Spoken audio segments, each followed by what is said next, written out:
welcome to a special current affairs program. Now joining us is Mr. Christopher Ndlovu, who is an economic analyst and an IT specialist. He's here to discuss with us the state of the Zimbabwean economy. Welcome to the program, Mr. Ndlovu. Thank you. All right, now the clarion call to drive a new and prosperous Zimbabwe is premised on a shared vision that transcends political party lines. Why is this critical for all stakeholders to rally towards this common goal? Thank you. Thank you for the intelligent question. This is actually the core of economic development for Zimbabwe.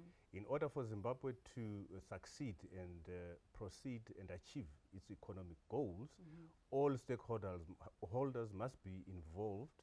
There must be a negotiation, sharing of vision, and then contributing to the economic development of Zimbabwe. There is no way that Zimbabwe can achieve its economic goals without involving all other stakeholders, where they have ideas and their contributions, because it's not a tug of war, but it's competition to do good for the economic development.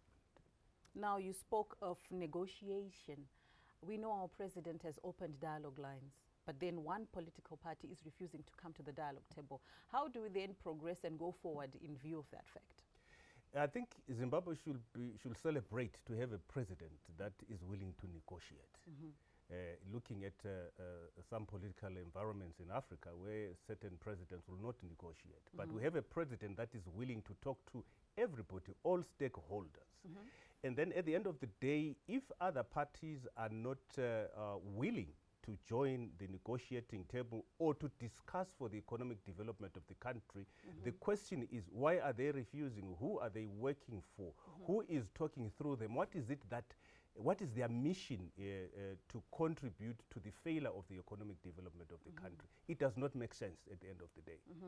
Now, seeing that they've outrightly shunned to come to the negotiation table, and now they are going this route of demonstrations in view of the demonstration that is coming tomorrow, how do we then curb this problem going forward? Because we know demonstrations have a tendency of becoming violent and will end up having massive loss of lives, massive loss and damage to property. How do we then go round it? Because they don't want dialogue, but they want demonstrations, and we know how this demonstration could end up being. Yes, if you see them now going into demonstrations, they are now using the frustration of the masses, of which they were the main cause of that frustration. For example, if they accepted the negotiation and the dialogue with the president and the sitting government to say, how do we solve the Zimbabwean problem? Because every time you hear, you read, it's an argument of who is legitimate. You know, people are not really worried about who is legitimate. People are worried about food in their stomachs. People are concerned about seeing their children going to school. People are concerned to see good roads and a good economic environment. But now, if you have a party who is not willing to sit down and discuss issues and then wait up and until there are problems and use those problems to unseat the legitimate government, then we have a problem. We are saying they are a tool that is used by someone else. Because at the end of the day, allow me to say this, give you a simple example. When two pigeons are fighting in front of a wild cat, you are both relish.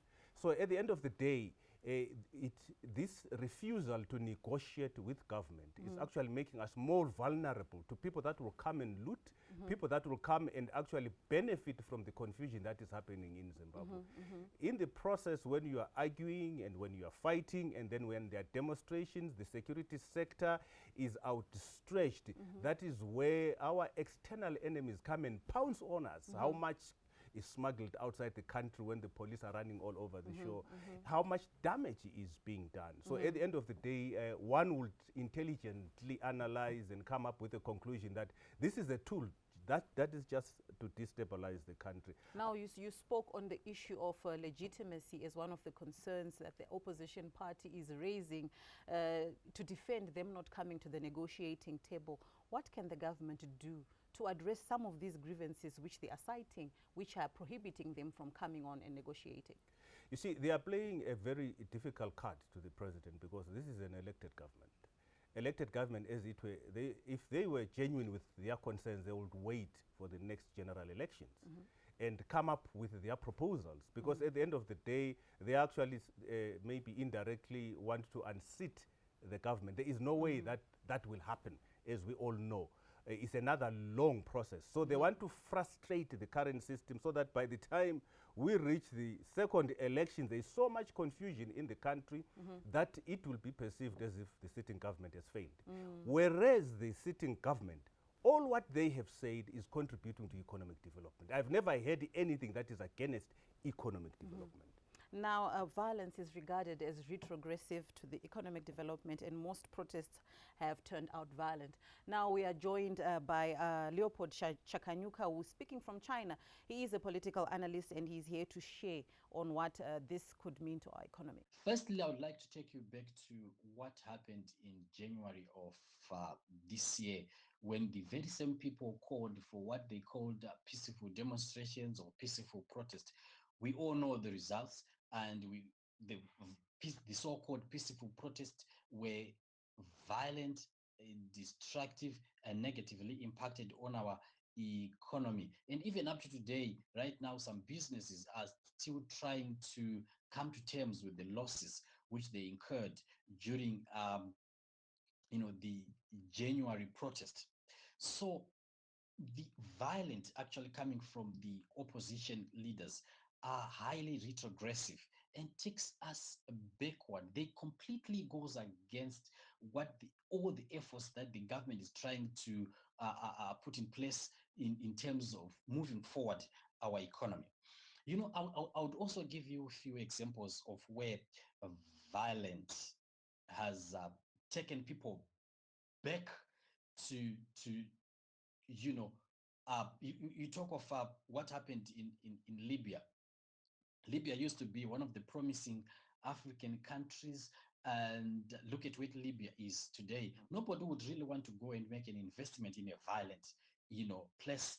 Look at what is happening in Afghanistan, Syria, and even recently in Hong Kong, where violent protests now are also now negatively affecting the economy of, of Hong Kong. So I like to urge Zimbabweans today to say, we can't continue to be following, selfish politicians who, after clearly losing an election, can't come to terms with what the people have actually said. Instead, what they are actually supposed to be doing is to looking at themselves and see where they went wrong. Generally, I think we as Zimbabweans, we have suffered quite a lot over the period. And I think right now the type of politicians that we are looking for are mature politicians who are willing to move the country forward, not those selfish politicians who think they can get power through violent means, disregarding the voters and the general people of Zimbabwe. President Nagagwa had created actually a platform where all the political players in Zimbabwe can actually come together, interact, share ideas, and raise their concerns. We have the Pollard. If there is any political party that has genuine problems or genuine issues, that is a platform which they can actually use to air out whatever grievance they have, whatever thing they think can actually help to move the country. With the level of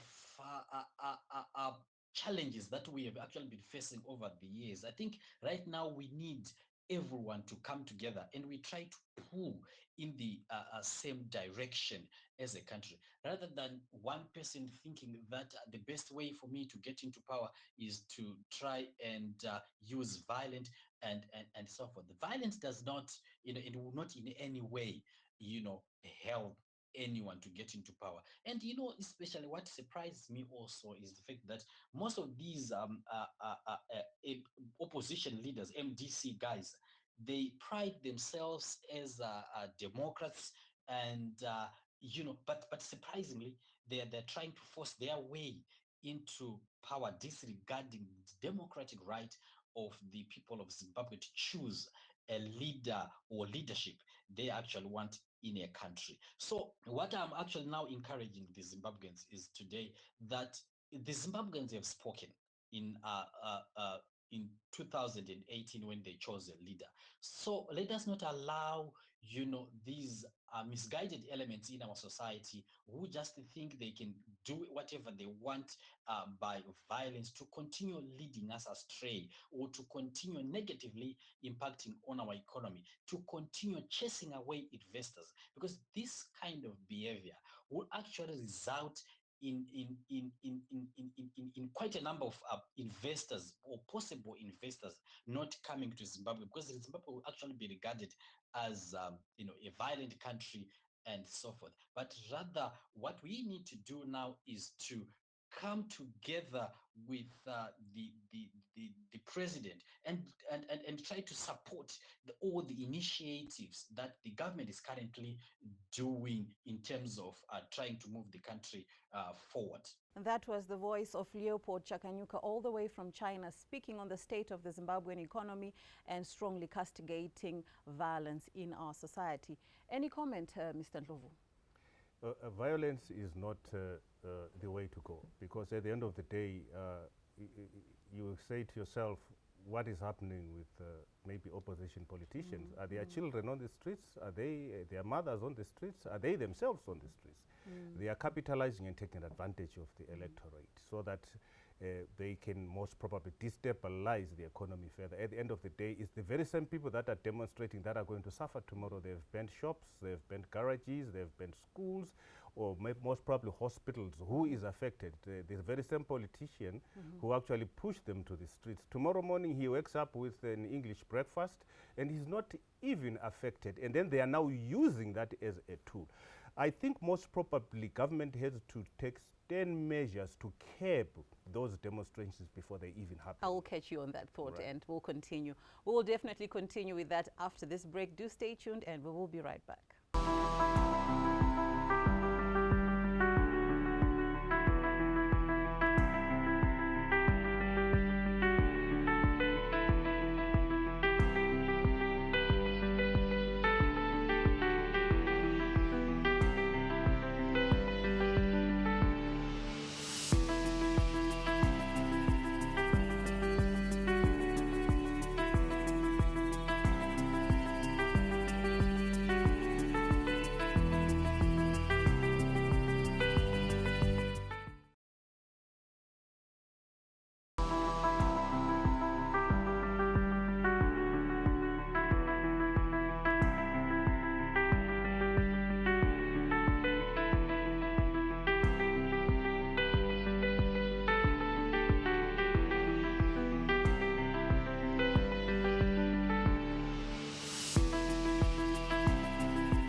Welcome back, and if you are joining us for the first time, this is a special current affairs program, and joining us is Mr. Christopher Ndlovu, who is an economic analyst and an IT specialist who is here to discuss with us on the state of the Zimbabwean economy.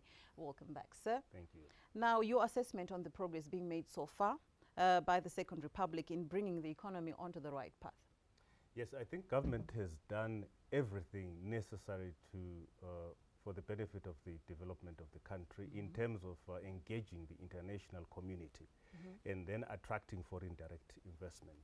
And government has done a lot of international publicity, which I believe, in my own view, that they should do much, much better than what they have done. They should employ mechanisms, technologies to advertise Zimbabwe internationally. For example, like ORM, which is online reputation management. Wherever you are, whichever media that is available, you just type Zimbabwe, you should see the plans, the economic development, the changes that are happening in Zimbabwe. Zimbabwe is a lovely country, Yes, it is. beautiful people. You find Zimbabweans smiling despite the economic problems that they might be facing. So I would say so far government has done everything. Now what most probably is remaining is curbing this element of corruption, because now, as you are aware, that capital is a coward. there is no investor that will come in a corrupt environment where most probably investors want to come and invest. They start name throwing, they expect some advance payments in order to meet decision makers or to meet the president, etc. You can't develop like, in that direction. You must have an open-ended environment where everybody has the privilege to expand economically, socially, so that we have a conducive economic environment. Now, speaking on corruption, actually underlining the word corruption as the major ill that our country is facing, do you think government is doing or has done enough to curb this evil? So far, the fact that we haven't had the foreign direct investment that we are expecting, it means that there is something that is scaring that for FDI into Zimbabwe. And what it is, we might all know, it is corruption. Because who will come and invest in a corrupt environment? Corrupt officials, corrupt business people who are only interested in enriching themselves, but not developing the country. The government has said everything positive for economic development. What we would like to see happening is to see government coming up with strategies to arrest this scourge that is called corruption. And allow me to say this. It is possible for government to do it. A matter of weeks, a matter of months. As we always say, when you deal with government agencies, government organizations or government clients, we say, do you want to curb corruption? It's a yes or no. Yes. Now, if it's a yes, you can do it. If it's a no, it doesn't matter how many systems can be in place. So in your own view, what is stopping government from curbing corruption? Obviously, there might be some people or some elements that would not like to see government installing or implementing systems to curb corruption. So what can we do? What needs to be done, which government has already done with the appointment of the new ZAC commission and its intelligent investigators, is for them to go like wild dogs and after this animal called corruption. And now not have any favors with anybody. Fortunately enough, all corrupt individuals are very easy to identify, because when they were exercising these corrupt activities, they left so much evidence behind. So you don't need to look for a nickel in a haystack. You can find it because you can pick it. There's so much evidence. So what government really needs to do is to implement monitoring systems, assessment systems that can reconcile all this abnormal wealth that we see. You have seen our roads, they are littered with one of the most expensive vehicles that even millionaires in Europe are not driving. And where is the money coming from? And having said that, one will even analyze, if you look at reports from ZIMRA, a few months ago, they actually reported that they actually exceeded their target by maybe 24–34%. Now, economically, what are we saying? We are saying the Zimbabwean economy is it has overperformed by 20 or 30%. So meaning that most probably we should be having 5 or 3% unemployment rate in Zimbabwe. If the tax collector has exceeded their collection target, it means the economy is doing very well. So the question is, where is this money filtered? Where are the leakages?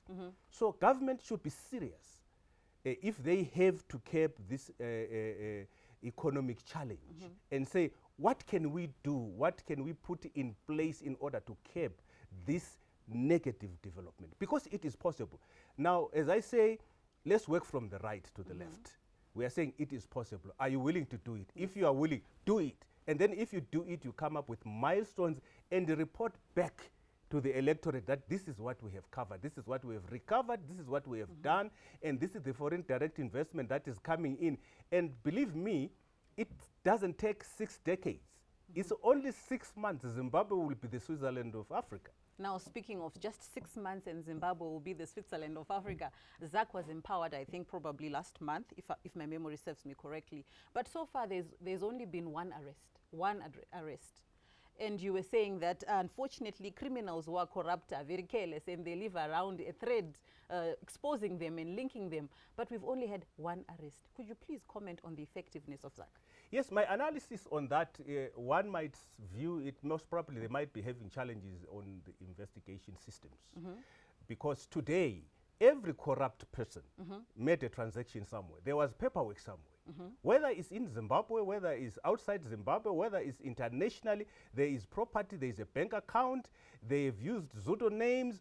That's what we call all big data analytics. You know, in big data analytics, you are now saying I am looking for what we call actionable intelligence, information that can be used by the investigator for prosecution. Not maybe only for prosecution, but to identify and detect where the proceeds of corruption funds are, and go and retrieve and bring them back. And having said that, it would be easy for Zimbabwe to bring all those billions back to Zimbabwe in no time. It doesn't take months, it doesn't take years. Just use technology. Yes, being an IT specialist yourself, you can honestly say we just need to use technology. We have no choice. For us to have more arrests, more recoveries, use technology, because technology is intelligent enough to follow the paper trail. All right, Mr. Ndlovu, we are now taking another short break. Don't go anywhere. Do stay tuned. We will be right back.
Welcome back to our special current affairs program. My name is Christine Wood, and joining us is Mr. Christopher Ndlovu. Now, price distortions. They are now the major evil affecting our country and our economy. What is your view on that? The price distortions is a weapon that is being used to discredit government. Now, the challenge now is politicians. What is it that politicians are doing in order to solve the price distortions? Because the price distortions are happening because there is a loophole. There is a lot of, it's porous, where they are actually taking advantage of the situation. So maybe member of parliament, politicians, they must be educated to understand the economic activities of the country. They must know before the price distortions occur. They must not see price increases happening, because what happens to the retailer or manufacturer, he looks for a loophole and he looks at an opportunity to make the profit, and they make the profit. And they make the profit so well that at the end of the day, you'll realize that before they increase prices of bread, there is no bread on the shelves. And then when government is pushed to agree to the price increase, tomorrow there is bread on the shelf. Where is this bread coming from? So it is government's role to keep, understand, and detect and know before all these things happen, rather than government to act after the price distortions have already affected the economy. So I would say government must put in measures, control systems, monitoring systems, to know well in advance who is responsible. Because people that are actually... Speaking on being responsible, on who is responsible, these price distortions have been going on for months now. Can we honestly say that government doesn't know who is responsible and what's going on? You see, government is caught unaware. You know, they try to fix that problem. They try to fix this problem today. Tomorrow there is another problem. What other developed countries, I would say, when we go to technology, go back to technology, government should have a centralized monitoring system, which might be a fusion center of some sort, that collects and fuses all information that comes in, so that government will have actionable intelligence information on what to do before problems happen. So what you are saying in essence is that there are people who are sabotaging the economy. Yes, obviously people that have those products were supplied by someone, those products were manufactured by someone, and they were hoarded in some warehouse somewhere. And then they were released at a time when it was beneficiary to those people. So government must know who those people are, who imported what, at what date, and who manufactured what, and who went to the central bank to ask for money to import goods and services. For example, like if you look at our systems today, somebody goes to the central bank and applies for 2 million to import most probably key commodities that are required as inputs for manufacturing. And then they bring back 200,000 worth of goods, and then they leave the 1.8 million outside the country. What mechanism is in place for government to follow up and trace and track? Because these are the people that actually fuel the black market. Now they have access to foreign currency that is so much scarce, and then they come back instead of contributing those funds into viable economic production. They are actually doing black market transactions. That has nothing to do with economic development. There is no employment creation. Now, if Zimbabwe would have a trade surplus with South Africa close to $2-3 billion, etc., it means that Zimbabwean consumers have created employment for South Africans. Why are we not creating employment in our own economy and spend and revolve that $3 billion or $2 billion for the benefit of the economic development for Zimbabwe? So there is a problem somewhere that government is not seeing. That government needs to act as a matter of agency. Could it be that government is not seeing, or they do not have the capacity to deal with this problem? What could it be? Because like I alluded earlier on, this problem of price distortions has been going on for quite some time now. And it's one of the major driving energies towards the demonstration that has been posed for tomorrow. What can government do? If government can allow a trade surplus running into billions of dollars, really it means that government and the country itself has the capacity to curb, to control, and to manage. There is no way that you can say there is no money in Zimbabwe. I think you will be talking about a different country. So that is where politicians either need to be educated, they need to understand. For example, let me give a simple example. If you are an MP representing a constituency, you must have a complete understanding of economics, digital taxation, what is really happening in your constituency, what resources are in your constituency, how many people are in your constituency, how many people are contributing economically, so that you can advise government on what government should do. You see, the role of a member of parliament is not go to argue in parliament, is to go to contribute in parliament on how they can enhance the economic development. Because looking at price distortions, it's a disease that will stay with us up and until we come up with measures and means to control who is manufacturing the goods, who is importing the goods. Do we know? We don't know. That is why they continue with the extortion of prices affecting people, because when people are paying high prices for goods and services, they are angry. And it is very easy to excite them into violence, because they have been promised that something different will be done, when at the end of the day, nothing is going to be done. All right, perhaps government is listening and they've heard our plea. Now, in view of the progress being made so far regarding to the implementation of the Transitional Stabilization Program, TSP, what are your views? Yes, the framework is very perfect. It's very good. It's most probably one of the best frameworks. Most probably, let me say, the frameworks that we have seen in Zimbabwe are sustainable. But now, are we saying, are they actionable? What is critical is hands-on. You can talk about fertile land, you can talk about fertilizer, you can talk about water, you can talk about manpower, but are you producing any fruits from the environment that you have created? The environment is conducive, and I wish government could go a step further and come up with milestones and come with, reporting back to cabinet to say this is what we have achieved. These are the benefits that we are actually harvesting from these systems that we have put in place. It doesn't pay government to keep on talking about things when we don't see the results. You must say something and people must see the actual fruits. We must see Zimbabweans saying, we are happy with the government, we are enjoying, our kids are going to school, we can afford bread, we can afford food. Do you foresee that coming out of the masses of Zimbabwe, that we are enjoying, we are happy, we can see the progress? Do you foresee that? Allow me to say this again. It is possible. If we work from the right to the left, it is possible to achieve that. But then the question is, where do we start? How do we identify the bottlenecks along the line? What systems will government put in place in order for us to achieve that happiness? Because happiness, it is possible.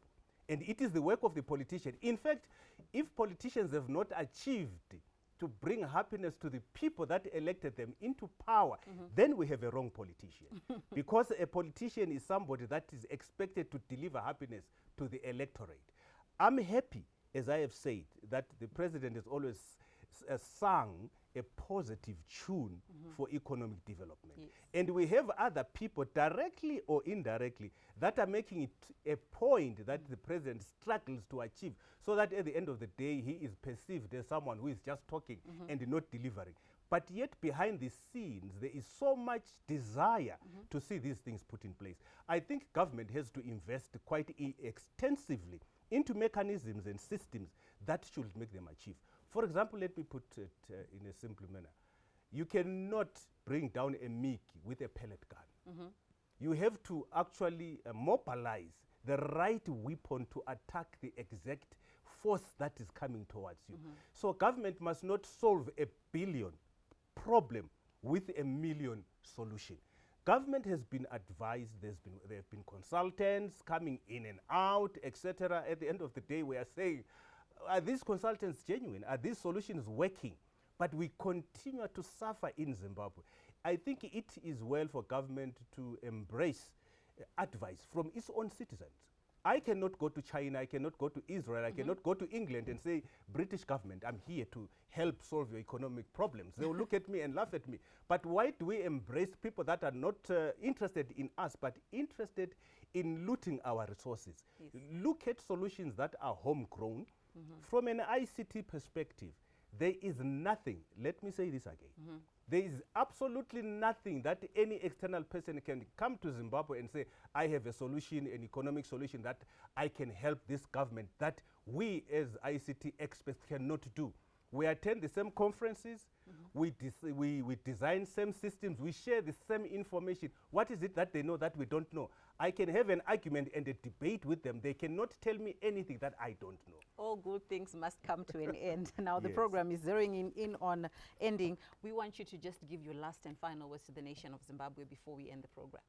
Right. I think what Zimbabweans should really embrace is to be happy with the new political environment that we are having, despite the economic challenges that we are having. Yes. And then actually join the same song that the president is singing and preaching, Yes. which is unity, economic development, prosperity for everybody. I mean, I have never heard such sweet music coming from a head of state, and then willing to reach out. There are areas, for example, where the First Lady has reached, remote areas where people, you can see the joy that comes from those people's faces, seeing that we have a leadership that listens. So I think Zimbabweans should contribute to the economic development of Zimbabwe, not to contribute to the destruction, and refuse to be used by forces or organizations for their own benefit. Thank you very much, Mr. Christopher Ndlovu, for your time and for your input into the program. Thank you. We have been having our special current affairs program, and joining us was Mr. Christopher Ndlovu. Thank you so much for watching, and do stay tuned for further programming.